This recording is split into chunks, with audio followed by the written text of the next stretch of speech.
Bonjour à tous, c'est toujours le frère Zulu là dans les mystères, dans les révélations cachées, la parole de Loba. Je rends grâce à Loba, le créateur du ciel, de la terre, du secret, les grands glorieux et redoutables. Je remercie Loba parce qu'il est bon, parce qu'il est fidèle, parce qu'il est tout puissant et de ce qui vit inexplicablement hors de toute réalité. Donc aujourd'hui, par sa permission, par sa grâce, par sa toute divine puissance, on rentre une fois de plus dans les sphères de la connaissance interdite. Car vous savez qu'il est dit dans Proverbe 19 que le manque de sens n'est bon pour personne. Et dans Proverbe 25 la gloire de l'homme est de cacher des choses et la gloire du roi est de sonder des choses. Néanmoins, il est dit dans Jérémie 33 de moi, je te relèverai des choses cachées, des choses que tu ne sais pas. Et dans Jean 3:11, nous disons ce que nous savons et l'on rend témoignage de ce qu'on a vu. Ici, je vais faire la vidéo pour répondre aux questions récemment posées à ma personne, de savoir qui était William Marion Branham. Est-ce qu'il était un prophète de Dieu? Est-ce qu'il était un messager, un prophète des derniers temps? Pour cela, je vais répondre ici. Parce que dans la théorie de William Branham apportait une théorie à une époque où il disait que Ève a eu des rapports sexuels avec le serpent. Donc, c'est-à-dire que ce fruit-là, non seulement pour eux, pour William Branham, ce fruit c'était une pomme. Et maintenant, c'était quelle pomme? La pomme golden, c'était quel genre de pomme? La golden ou bien... Mais bon, que Ève aurait eu des rapports sexuels avec le diable et ils ont donné naissance à Caïn. Et que Dieu aussi aurait révélé cela à Abel, que sa maman avait eu des rapports sexuels avec le serpent. Et beaucoup de noirs qui n'ont aucune substance spirituelle, qui n'ont plus de chromosomes, qui sont dépourvus d'intelligence, dépourvus d'analyse, adhèrent à ce mouvement, adhèrent à cette fausse doctrine, adhèrent à cette théorie diabolique occulte. On les appelle maintenant des branhamistes. Ils viennent raconter des hérésies. Pour cela, on va prendre un des écrits de William Marion Branham pour vous montrer les hérésies qu'il racontait. Pour cela, on va aller dans la parole parlée série 2, numéro 12, le Dieu de cet âge mauvais, 1965 ans, page 21. Il est dit ceci, que c'est Dieu qui révéla à Abel que sa mère ne mangeait pas simplement une pomme qu'un serpent lui donna, mais qu'elle eut une relation sexuelle avec la personne de Satan, qui avait pris la forme d'une bête, non d'un reptile. Donc, pour William Branham et pour les branhamistes, Satan avait pris la forme d'une bête et non d'un reptile. Donc, pour vous, une bête, ce n'est pas un reptile. Un reptile n'est pas une bête. Je ne sais pas où vous étiez allé, dans quelle école vous étiez, ou bien, franchement, comment une bête n'est pas un reptile, ou bien, comment se fait-il que vous adhérez à des hérésies? On vous montre, même dans vos propres écrits, vous voyez que vous êtes dépourvu d'analyse, vous êtes dépourvu d'intelligence, vous êtes dépourvu d'éducation, vous êtes dépourvu de chromosomes. William Branham, il raconte qu'une bête n'est pas un reptile. Donc un reptile, c'est quoi alors si ce n'est pas une bête? C'est quoi? Donc, pour cela, je vais prendre quelques passages de Bible actuelle pour démonter la théorie de William Branham, parce que William Branham aussi a pris ses versions bibliques, a pris quelques passages dans la Bible pour démontrer, faire asseoir sa théorie qui ne tenait pas la route, ses explications occultes diaboliques. Et ensuite, je vais prendre la version authentique originelle de l'histoire du jardin d'Éden lors de la tentation et vous verrez la différence. Donc pour ça, je vais dans l'une des versions des Bibles actuelles classiques, dans Genèse chapitre 3 au verset 2, il est dit ceci: la femme répondit au serpent. La femme répondit au serpent, et ce serpent-là, c'était un reptile, et un reptile, c'est une bête. Est-ce que vous comprenez? Donc, la femme répondit au serpent, 2 points, nous pouvons manger du fruit des arbres du jardin et non des pommes. Donc William Branham, Marion Branham dit que Ève ne mangeait pas seulement des pommes. Donc elle mangeait quelles pommes? Les pommes golden, les rouges, les jaunes, les vertes. Quel genre de pommes? N'importe quoi. Donc ici dans Genèse 3:3, il dit: mais pour le fruit de l'arbre qui est au milieu du jardin, Dieu a dit: vous n'en mangerez point, vous n'en mangerez pas, vous n'y toucherez pas, sinon vous mourrez. Point. Donc ici, pour tous ces branhamistes qui sont là, qui vont regarder cette vidéo, on va vous expliquer, on va vous apprendre à lire. On va vous apprendre à lire. Je dis bien apprendre à lire parce que vous ne savez rien du tout, vous n'êtes rien du tout. Donc dans Genèse 3:3, il est dit ceci, comme votre gourou qui était William Marion Branham, lui-même ne savait pas lire. Il dit ceci dans Genèse 3.3, écoutez attentivement. Mais pour le fruit de l'arbre qui est au milieu du jardin, virgule, je m'arrête dans la virgule et je vais vous apprendre l'essence des mots, des phrases et des scènes. Donc ici, c'était une époque très reculée où cette femme-là, dont vous appelez Ève, a eu une conversation avec le serpent, avec le reptile, donc avec une bête. Et durant la conversation, ce serpent lui a fait comprendre, est-ce que vous allez manger tous les fruits des arbres du jardin? La femme a dit, on peut manger tous les fruits des arbres du jardin, mais quant au fruit qui est au milieu, le fruit qui est au milieu, et non le fruit qui est devant moi là. Mais le fruit qui est au milieu, parce que Ève là, cette femme-là est en train de pointer le fruit défendu, qui n'était pas en face d'elle là, devant ce serpent-là, qui n'était pas non plus à côté là du serpent, mais qui était au milieu du jardin. Et parce que Satan n'était pas au milieu du jardin, ce grand dragon n'était pas au milieu du jardin, mais la femme pointait plutôt un fruit qui était de l'autre côté. Je dis bien de l'autre côté. Vous pouvez bien lire, vous pouvez lire et vous allez comprendre. Donc, déjà, ça ne tient pas déjà à votre théorie que Satan, le fruit défendu, c'était Satan. Puisque Satan était en face d'elle, en face de Mouto, en tant que ce serpent-là, selon vous, en tant que ce reptile, et en même temps, c'était cette bête-là.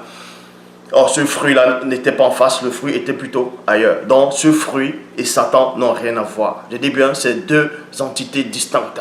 C'est deux, on va dire personnes, non pas que le fruit c'est une personne, mais vous allez comprendre que c'était une entité réelle.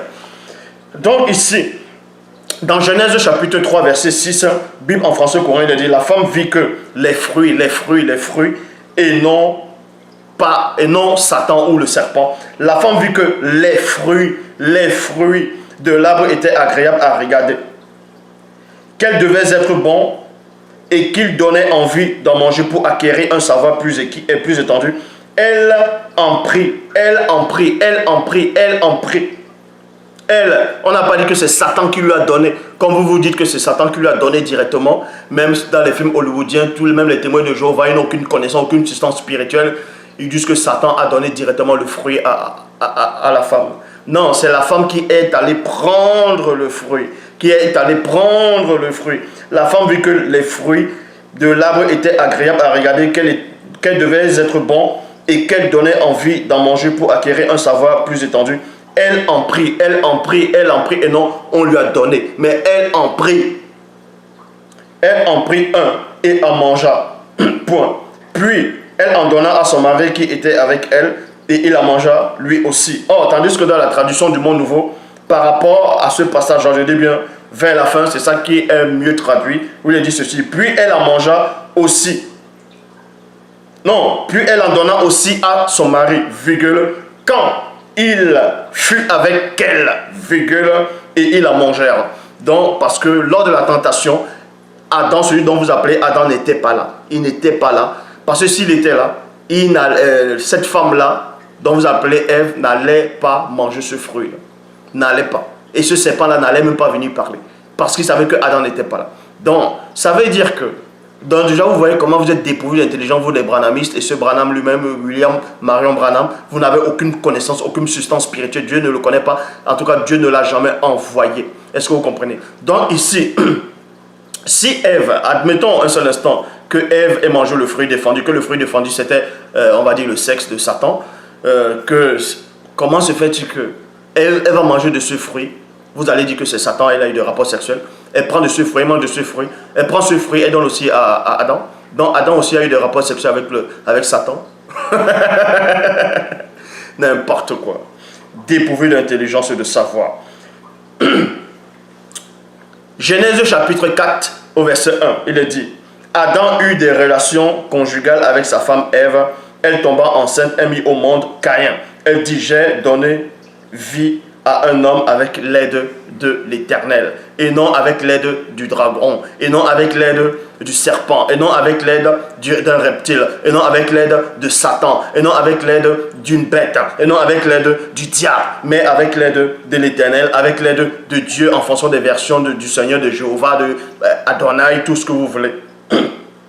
Donc, ces branhamistes et ce William Branham se basent sur 1 Jean chapitre 3 au verset 12 qui dit que Satan était, non, avec Caïn était du diable. Que Caïn était du diable, donc Caïn était fils du diable. Donc c'est ça qui montre sa théorie.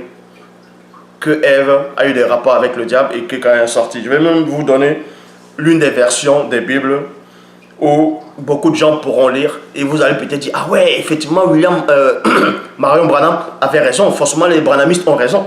Dans 1 Jean chapitre 3 au verset 12, traduction le maître de Sarcy, il est dit, loin de faire comme Caïn, virgule, car il était enfant du malin, du malin esprit, et il tua son frère. On va vous expliquer, toujours dans le même passage, c'est-à-dire quand je dis le même livre d'un Jean, 1 Jean chapitre 3 verset 8, on vous apprend pourquoi Satan, Caïn était du malin, pourquoi il était fils du malin, pourquoi il était fils du diable, pourquoi il était enfant du diable. Non pas parce que c'est le diable qui l'a couché, mais le même Jean n'avait pas fini. Jean a expliqué pourquoi il dit cela. Dans 1 Jean chapitre 3 verset 8, il est dit, celui qui pêche est enfant du diable. Celui qui pêche est enfant du diable, car le diable pêche dès le commencement. Voici pourquoi les fils de Dieu apparus enfin pour détruire les œuvres du diable. Donc vous voyez, Caïn, celle qu'on appelle Ève, n'a pas eu de rapport sexuel avec le diable pour que Caïn puisse sortir. Quand Jean, dans ses épîtres, dit que Caïn était du malin, il explique le pourquoi. Il dit que celui qui pêche est du diable. Celui qui pêche est du diable. Point. Dans nulle part il est dit ici que Caïn, nulle part il est dit ici là que Ève a eu des rapports sexuels avec le diable, c'est-à-dire avec le reptile, avec une bête. C'est vous qui êtes dépourvu de spiritualité, vous êtes dépourvu de connaissances, vous n'avez aucune substance, vous n'avez pas de chromosomes. Maintenant, on va vous donner la véritable histoire de l'Afrique ancestrale, c'est-à-dire Wassé ancestral, ce qui se passait dans le continent Mounielé. La vraie version authentique de l'histoire de la tentation d'Ève, c'est-à-dire déjà son vrai nom c'est Mouto. Dans Origine, chapitre 3, verset 1 à 6, ouvrez attentivement votre compréhension. Origine, chapitre 3, verset 1 à 6, il est dit ceci. Or, virgule, le plus grand et le plus puissant et également le plus éclairé Illuminati des dragons, serpents terrestres et de tous les animaux, non plutôt, et de tous les êtres vivant du sol et air du globe que Loba, par la manifestation de sa volonté, avait fait, reçu un enseignement volontaire de Satan, le Mundima Bobé, le mauvais esprit, afin de nuire à Moto et Mouto. Point. Satan, le Mundima Bobé, le mauvais esprit, entra dans le serpent, entrant dans le grand serpent dragon, et il fit qu'une seule et même entité avec lui. Point. Et dans la suite, on vous dit quoi? Car il promit au serpent dragon qu'après la chute de Moto et de Mouto, c'est lui, le serpent, qui dominera sur les autres dragons marins de l'univers entier. Ceci arriva enfin que Satan, le Mundima Bobé, mauvais esprit, en personne, ne pouvait entrer sans camouflage dans l'enceinte de Munda. Dans l'enceinte de Munda. Munda, c'est le jardin. Monda. Et ensuite, on vous dit quoi? Dès que Satan, le Mundima Bobé, le mauvais esprit, eut pris possession du grand serpent dragon terrestre, virgule, celui-ci alla se présenter à Mouto d'une manière rusée et amicale. Moto, l'époux de Mouto, n'était pas auprès d'elle lorsque le serpent dragon vint à la rencontre de Mouto. Point. Le grand serpent dragon dit à Mouto, voici maintenant la tentation avec les vraies paroles, les vrais mots, comment ça s'est déroulé dans le continent Mouniel africain.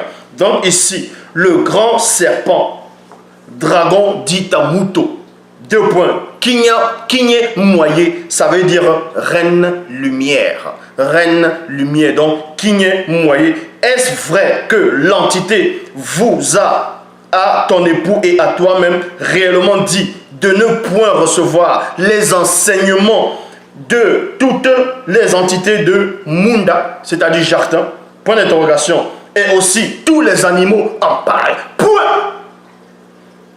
Et Mouto, la faculté volitive, répondit au grand serpent dragon, nous pouvons sans crainte recevoir les enseignements des entités dans l'enceinte de monda, c'est-à-dire jardin.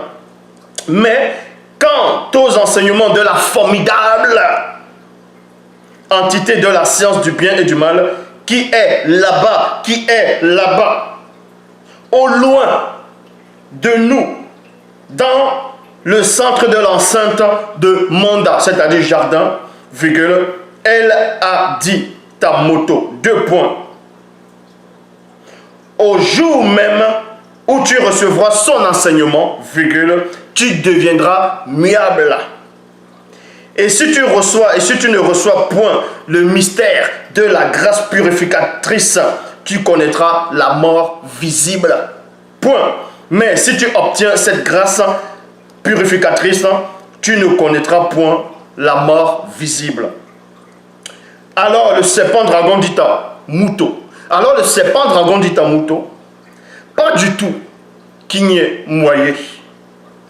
Tu ne goûteras point au mystère des raisins de la mort, car tu l'as si bien résumé toi-même, que cette interdiction de ne point s'alimenter de l'enseignement issu de l'entité de la science du bien et du mal ne s'est adressée uniquement qu'à Moto, ton époux, virgule, et non à toi. Point. Ce qui veut dire que tu as le droit d'en être initié, c'est-à-dire illuminé. Je vais te révéler un secret.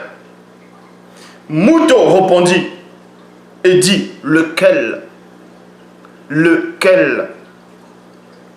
Le serpent dragon répliqua et dit, sache bien que l'entité qui s'est présentée à ton époux, c'est bien et également tous les dieux, c'est-à-dire entité du grand ordre des choses, que le jour où Moto et toi, vous vous alimenterez de cet enseignement, vos yeux spirituels seront ouverts à la connaissance interdite et mystérieuse d'au-delà du grand voile.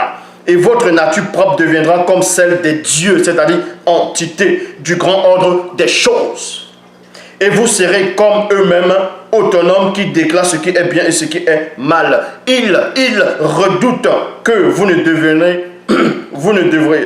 deveniez plutôt tels que.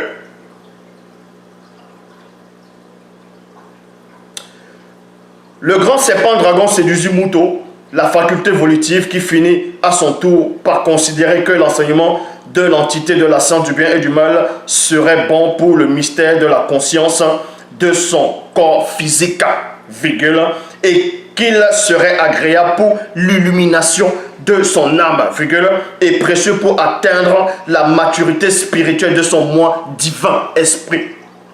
Elle laissa le grand serpent dragon et alla vers l'entité mystérieuse de la science du bien et du mal afin de recevoir son enseignement. Et l'entité initia, c'est-à-dire illumina Mouto à la connaissance interdite et mystérieuse d'au-delà du grand voile. Moto, son mari, n'était pas avec elle lorsqu'elle fut illuminée, c'est-à-dire initiée par l'entité de la science du bien et du mal. Point. Là-bas. Voici la véritable histoire de la tentation de Mouto lors de son épreuve. Et on va aller dans l'Akisabé, chapitre 1, verset 55. Là, c'est dans l'épître de Jean, celui que vous appelez Jean, mais son vrai nom, c'est l'Akisabé. L'Akisabé, chapitre 1, au verset 51, il est dit ceci. Car ce qui vous a été annoncé et ce qui vous avez... Non, plutôt, ce qui vous a été annoncé et ce que vous avez entendu dans le commencement, c'est que nous devons nous aimer les uns des autres selon le verbe, virgule, et ne pas ressembler à Pongissé, c'est-à-dire Pongissé, c'est Caïn, virgule, qui fut séduit par Satan, le Moudima Bobo, le mauvais esprit, et qui tua son frère Moudiwe, Abel.